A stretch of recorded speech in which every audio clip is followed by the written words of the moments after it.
18 मई 2025 को इस साल का सबसे महत्वपूर्ण परिवर्तन होने जा रहा है दोस्तों। कलयुग के राजा राहु अपना राशि परिवर्तन करने जा रहे हैं और ये राशि परिवर्तन जो होगा ना, ये कई मायनों में महत्वपूर्ण होने वाला है हमारे कन्या राशि और लग्न के जातकों के ऊपर। अभी वर्तमान परिस्थिति में राहु महाराज आपके सप्तम भाव में गोचरस्थ हैं और ये अपना ट्रांजिट करेंगे 18 मई 2025 को। आप जानते हैं कि राहु और केतु ये दोनों प्लैनेट वक्री गति से चलते हैं। सारे प्लैनेट जो हैं वो 0 डिग्री से 30 डिग्री की तरफ चलते हैं और ये दो प्लैनेट ऐसे हैं जो कि 30 डिग्री से 0 डिग्री की तरफ चलते हैं। सप्तम भाव में बैठे हुए राहु ने, देखिए आपको ये देखना पड़ेगा कि आपकी पत्रिका में बली कौन है, शुभ कौन है, राहु है या केतु है, क्योंकि केतु का ट्रांजिट पिछले 18 माह से आपके फर्स्ट हाउस में चल रहा था और राहु 7th हाउस में चल रहा था। अब ये राहु महाराज जो है ये आपके 6वें घर में आ रहे हैं और हमारे कन्या राशि और लग्न के जातकों के लिए ये जो 1.5 साल का पीरियड होगा, राहु और केतु एक भाव में आप जानते हैं 1.5 साल तक विराजित रहते हैं, तो ये किस प्रकार का प्रभाव दिखाएंगे वही हम आज डिस्कस करने वाले हैं। जी नमस्कार दोस्तों, कैसे हैं आप सभी। मैं आपका ज्योतिष मित्र श्लोक वर्मा आपके अपने चैनल श्री हनुमंत कृपा में आपका हार्दिक स्वागत करता हूं, अभिनंदन करता हूं। बेंगलोर जा रहा हूं मैं 16, 17 और 18 अप्रैल को मैं आपको बेंगलोर में मिलूंगा। यदि आप पर्सनली मुझसे कांटेक्ट करना चाहते हैं, आपका स्वागत है। मेरे व्हाट्सएप नंबर पर कांटेक्ट करके आप मुझसे बेंगलोर में मिल सकते हैं। यहाँ पर जब राहु महाराज आपके 6वें घर में आएंगे, देखिए ये जो आपका 6th हाउस है ना, 18 मई को राहु यहाँ पर ट्रांजिट करेंगे। लेकिन राहु के जो फल हैं, अच्छे या बुरे दोनों तरह के, आपकी पत्रिका में राहु की स्थिति पे ये डिपेंड करता है कि आपके लिए राहु किस प्रकार से काम करेंगे, क्योंकि ये आपकी पत्रिका में जिस नक्षत्र में बैठे हुए हैं, राहु और केतु जिस भाव में बैठते हैं, आपके इन 12 खानों में से किसी भी भाव में राहु बैठे हो सकते हैं। उसके साथ राहु जिस नक्षत्र में आपके जन्म के समय जो नक्षत्र राहु महाराज को मिले हुए हैं, वो नक्षत्र इस बात को डिसाइड करते हैं कि राहु का बिहेवियर आपके लिए कैसा रहेगा लाइफ टाइम, और उसी हिसाब से जो ट्रांजिट होते हैं उसी हिसाब से राहु आपको उस भाव का फल देते हैं। अब ये मान के चलते हैं कि राहु महाराज आपकी पत्रिका में शुभ स्थिति में है, तो अब आपके चार्ट में राहु महाराज 6वें घर में आ रहे हैं। 6वां घर रोग, ऋण और शत्रुओं को रिप्रेजेंट करता है। तीसरा घर, 6वां घर, 10वां घर और 11वां घर, इन घरों में जब भी कोई पाप ग्रह आकर बैठता है या कोई क्रूर ग्रह आकर बैठता है, बहुत बढ़िया फल देने वाला होता है यदि वह आपकी पत्रिका में शुभ स्थिति में बैठा हुआ है। तो 6वें घर में जब राहु महाराज आएंगे ना, तो यहाँ पर कई तरीके से काम करेंगे राहु आपके लिए। देखिए 6वां घर वैसे भी षड्यंत्रों का घर होता है और राहु अपने आप में एक बहुत बड़े षड्यंत्र हैं, भ्रम है, छलियां है, मायाजाल है, राहु का मैट्रिक्स है। इनकी मैट्रिक्स में जो उलझ गया वो उलझ गया, ठीक है। अब राहु 1.5 साल तक यहाँ बैठेंगे। एक क्वालिटी है राहु की, ये चीज़ों को उभार देते हैं, विस्तृत कर देते हैं, चीज़ों को एक्सपेंड कर देते हैं, और वो उस एक्सपेंशन के चलते हुए जो चीज़ या जो कमी निकल के आती है उसका हम सुधार कर पाते हैं। 6वां घर रोगों का भी होता है। कहीं कोई ऐसा दवा छुपा रोग यदि आपके अंदर मौजूद था पहले से, जिसके बारे में अभी डॉक्टर आपको पता नहीं कर पा रहे थे, क्योंकि फर्स्ट हाउस में केतु बैठा हुआ था आपके, और वो फर्स्ट हाउस में केतु जो है ना, उस बीमारी को इतना छुपा रखा था कि ढेरों एग्जामिनेशन कराने के बावजूद भी डॉक्टर एक सटीक निर्णय नहीं ले पा रहा था। अब जबकि 6वें घर में राहु का ट्रांजिट होगा, आपका वो जो रोग है, वो आपकी बीमारी है, वो डॉक्टर को पकड़ में आ जाएगी। आप उसका समुचित इलाज करा पाने में सक्षम हो पाएंगे, पहली चीज़। दूसरी चीज़ ये कि यदि आप कोई ऋण लेना चाह रहे हैं, कोई बड़ा ऋण अपने व्यावसायिक दृष्टिकोण के तौर पर आप लेना चाह रहे हैं, तो यहाँ पर राहु महाराज आपको बड़ा ऋण दिला सकते हैं। राहु महाराज आपके खिलाफ होने वाले षड्यंत्रों में वृद्धि कर सकते हैं। देखिए, जब आदमी की तरक्की होती है ना, जब आदमी आगे बढ़ता है, जब आदमी ग्रोथ करता है, तो उसके दुश्मन भी बनते हैं, शत्रु भी बनते हैं।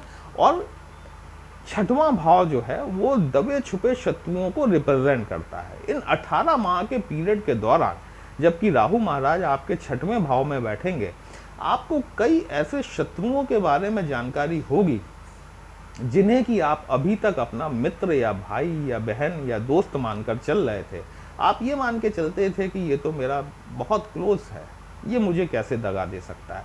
इस 18 माह के पीरियड के दौरान में आपको ये पता चल जाएगा कि फलाना आदमी आपका, जिसको आप दोस्त मान रहे थे, वो आपकी पीठ में ही खंजर भोंकने का कार्य कर रहा था। ये कहना चाहिए कि दिसंबर 26 आते आते आपको ये सारी जानकारियां हो जाएंगी, ये पूरे निर्णय आप ले पाएंगे कि कौन व्यक्ति आपका अपना है और कौन व्यक्ति आपके पीठ पीछे, आपके खिलाफ, आपके अगेंस्ट कॉन्स्पिरेंसी कर रहा है। राहु महाराज विदेश के सबसे बड़े कारक हैं। छठवें घर में जब राहु आएंगे तो इनकी 7वीं दृष्टि जो है, वैसे तो यहाँ पर केतु है, केतु का अपना कारकत्व है, लेकिन फिर भी यदि आप विदेश जाना चाहते हैं, विदेशों से संबंधित कोई व्यवसाय करते हैं, कोई व्यापार करते हैं, निश्चित तौर पर आपको लाभ देखने के लिए मिल सकता है। केतु के ऊपर हम एक सेपरेट वीडियो लेकर आएंगे, क्योंकि केतु का 12th हाउस में गोचर जो है वो बहुत महत्वपूर्ण गोचर है कन्या राशि में। आपके साथ में क्योंकि 12th हाउस जो है ना, आध्यात्मिकता का भाव है। यदि राहु अच्छा है, आप देखेंगे कि आने वाले 1.5 साल में आपकी आध्यात्मिक क्षेत्र में रुचि बढ़ जाएगी। आप अकस्मात, आप किसी भी धर्म को बिलोंग करते हुए हो सकते हैं, आपके धार्मिक स्थलों पर आना जाना आपको बढ़ता हुआ दिखाई देना शुरू हो जाएगा। लेकिन यदि राहु ठीक नहीं है तो आप आस्तिक से नास्तिकता की ओर मुड़ सकते हैं। राहु को 3 दृष्टियां प्राप्त होती हैं, 5वीं, 7वीं और 9वीं। 7वीं दृष्टि का प्रभाव तो मैंने आपको बता दिया। छठवें घर में बैठे हुए राहु की 5वीं दृष्टि 1, 2, 3, 4, 5 ये आपके धन भाव पर पड़ेगी, सेकंड हाउस। सेकंड हाउस आप जानते हैं दोस्तों कि ये आपकी एक्यूमुलेटेड वेल्थ को रिप्रेजेंट करता है। आपका पैसा, आपकी वाणी, परिवार, कुटुंब। भोज्य पदार्थों के प्रति आपको सावधानी बरतनी आवश्यक है, क्योंकि राहु जब सेकंड हाउस पर अपनी दृष्टि डालेंगे ना, तो राहु यहाँ पर आपके खाद्य पदार्थों में किसी ना किसी प्रकार से, यदि आप बड़ा सात्विक भोजन लेते हैं ना, तो भी आप देखेंगे कि आपकी धूम्रपान यदि आप करते हैं तो आपके सिगरेट के नंबर्स बढ़ जाएंगे, आपकी सिगरेट पीने की काउंटिंग बढ़ जाएगी। सूखा नशा जो होता है ना, ड्राई नशा जिसे कहते हैं, जो ड्रग एडिक्ट्स होते हैं, वो भी राहु के प्रभाव के अंतर्गत आते हैं। यदि आपकी सिगरेट पीने की संख्या बढ़ जाए तो आपको थोड़ा सा अलर्ट हो जाना चाहिए, क्योंकि सेकंड हाउस हमारे मुख को भी रिप्रेजेंट करता है। आपकी वाणी जो है, राहु की शुभ स्थिति में आपकी वाणी बहुत मधुरता भरी होगी। देखिए, राहु मैनिपुलेशन भी है। राहु यहाँ पर आपकी वाणी में इस प्रकार का आपको बनाएगा कि आपको चीज़ों को मैनिपुलेट करना आ जाएगा। किस वक्त पर किस प्रकार की भाषा का उपयोग करके आप अपना कार्य निकलवा सकते हैं, ये राहु महाराज 18 माह में आपसे निश्चित तौर पर करवाने वाले हैं। आपकी एक्यूमुलेटेड वेल्थ बढ़ेगी, धन बढ़ाने का कार्य आपका राहु करेंगे। आप देखेंगे कि इस 18 माह के दौरान में यदि राहु आपकी पत्रिका में शुभ स्थिति में बैठे हो, मैं बार बार यदि शब्द का उपयोग कर रहा हूं, देखिए ज्योतिष शास्त्र बिना इफ एंड बट के नहीं चल सकता। तो राहु यदि आपकी पत्रिका में शुभ बैठे हुए हैं तो आपके धन के क्षेत्र में आपको निस्संदेह तौर पर 18 माह के दौरान बड़ी अच्छी ग्रोथ देखने के लिए मिलने वाली है। राहु की जो 9th एस्पेक्ट है, 9वीं दृष्टि, बहुत महत्वपूर्ण दृष्टि होती है। ये आपके कर्म क्षेत्र पर पड़ेगी, कार्य व्यापार स्थल के क्षेत्र पर। ये जो भाव होता है ना, ये आपकी पद प्रतिष्ठा को दिखाता है, मान मर्यादा को दिखाता है। जिन भी लोगों का राहु बहुत अच्छा होता है ना, वो राजनीतिक क्षेत्र में बहुत सफल होते हैं, क्योंकि राहु, फिर वही बात कि राहु भ्रम है, माया जाल है। राहु का जो काम है वो काम ही इल्यूजन क्रिएट करना है, और राजनीति जो है वो बिना भ्रम के या बिना माया जाल के चल नहीं सकती। राहु आपकी पत्रिका में शुभ है तो आगे आने वाले 18 माह में आपको आपकी पद प्रतिष्ठा में वृद्धि देखने के लिए मिलेगी। राहु की विश्लेषण के दौरान मैंने कई पत्रिकाओं में देखा है, जो मैं विश्लेषण करता हूँ रोज, उसमें सैकड़ों पत्रियों में मैंने देखा है कि जिनका राहु बहुत अच्छा होता है ना, उनकी राहु की दशा जब चल रही होती है तो उनके लिए चीजें लिमिटलेस हो जाती हैं। उन्हें 24 घंटे कम महसूस होते हैं, क्योंकि उनके पास में इतना ज़्यादा फोकस होता है अपने काम के ऊपर, अपनी पोजीशन, उन्हें इतनी नेम फेम रिकग्निशन मिल रहा होता है ना, कि उनको लगता है कि 24 घंटे भी कम है मेरे लिए। तो ये आगे आने वाले 18 माह जो हैं कन्या राशि के जातकों के लिए, उनके कार्य क्षेत्र में, उनकी पद प्रतिष्ठा में, उनकी मान मर्यादा में जो वृद्धि कराने वाले हैं, आप खुद इस चीज़ को महसूस करेंगे। बस कंडीशन यही है कि राहु शुभ हो आपकी पत्रिका में, जलवा होने वाला है आप लोगों का, ठीक है। तो अच्छा, अब कईयों बार क्या होता है कि राहु महाराज जो हैं ये नाम से बदनाम है। राहु, केतु और शनि जो है, ये 3 प्लैनेट नाम से बदनाम होते हैं दोस्तों। कईयों बार YouTube पे आपने देखा होगा कि ढेर सारे चैनल ऐसे हैं जो कि राहु, केतु और शनि से संबंधित उपाय ही बताते हैं, और आप चूंकि किसी अन्य ग्रह की दशा या अंतरदशा से पीड़ित हैं, लेकिन चूंकि ये नाम से बदनाम है, तो आप तुरंत इस बात को एज्यूम कर लेते हैं कि हाँ, ये परेशानी तो मेरे राहु की वजह से हो रही है, और आप अपने राहु का उपाय कर लेते हैं। हो सकता है कि वो राहु ही आपको बचा रहे हों और आपने उपाय करके उन्हीं को जाकर दबा दिया। ऐसा कभी नहीं करना चाहिए दोस्तों, क्योंकि कौन सा प्लैनेट, वो कोई भी प्लैनेट हो सकता है, मैं सिर्फ राहु की ही बात नहीं कर रहा हूँ, कोई भी प्लैनेट हो सकता है जो कि आपको किसी अन्य प्लैनेट के संपर्क में आकर दशा, अंतरदशा, प्रत्यंतर दशा, सूक्ष्म दशा, प्राण दशा में आकर कभी भी आपको लाभ की स्थितियों का निर्माण कर सकता है।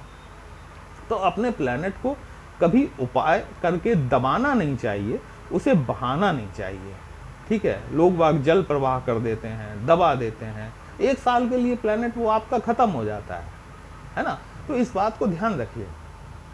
यदि मान लीजिए कि आपको ये पूरे तौर पर, पक्के तौर पर ये पता है कि आपकी पत्रिका में राहु शुभ नहीं है और राहु आपके 6वें घर में जा रहा है, तो ये आपके रोग, ऋण और शत्रुओं को बढ़ा सकता है। 10 रुपए का उपाय है, एक पानी वाला नारियल लीजिए, उसको अपने सिर से एंटी क्लॉकवाइज 7 टाइम्स घुमाकर मंदिर का जो डंपिंग ग्राउंड होता है, जहाँ पर भगवान जी की उतरी हुई मालाएं रखी जाती हैं, वहां पर उस नारियल को छोड़ आइए, आपका राहु शुभ हो जाएगा।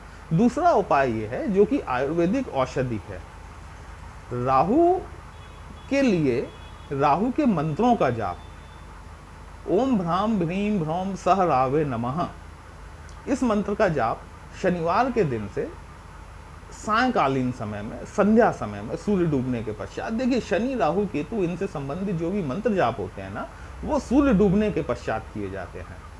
तो यदि आप राहु के मंत्रों का जाप करना शुरू करते हैं, तो राहु अगर आपकी पत्रिका में अशुभ भी है तो वो शुभ हो जाएगा, और शुभ है तो फिर बात ही अलग हो गई, है ना। तो इस तरीके से आप अपने राहु को शुभ बना सकते हैं, और यदि शुभ है तो उनसे और बढ़िया लाभ ले सकते हैं।